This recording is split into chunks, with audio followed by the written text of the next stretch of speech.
Voilà, aujourd'hui nous sommes place de la Révolution pour faire découvrir ou redécouvrir les vins d'Arbois.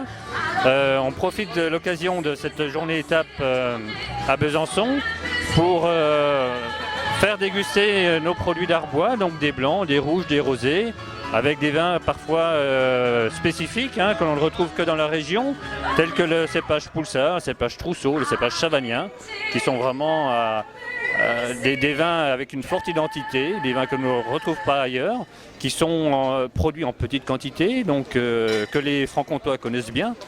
Ça, il n'y a pas de souci de ce côté-là, mais vous avez toute une population de gens qui suivent le Tour de France, et c'est vraiment l'occasion de leur faire découvrir ces produits-là.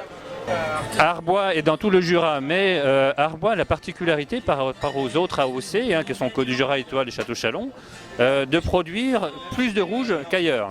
En gros, la moitié de notre production, quasiment, est constituée de raisins et de vins rouges, avec les cépages bien particuliers comme le Poulsard et le Trousseau. Nous avons aussi du Pinot Noir, qui est commun à la Bourgogne, mais vraiment l'identité du Jura, c'est le Poulsard, c'est le Trousseau.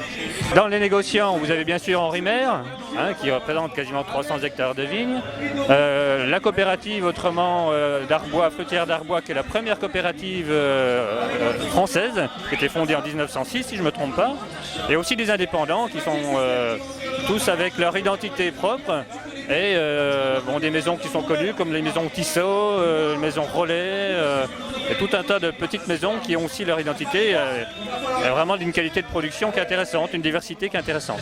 Le plus souvent, c'est lors de la découverte, notamment des blancs un petit peu typés, c'est quel accord mes vins ils peuvent faire.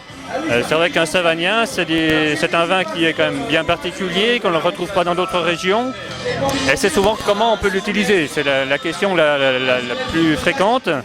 Et puis autrement, au niveau des rouges, les personnes un petit peu extérieures sont souvent surpris par la couleur un petit peu claire de nos rouges.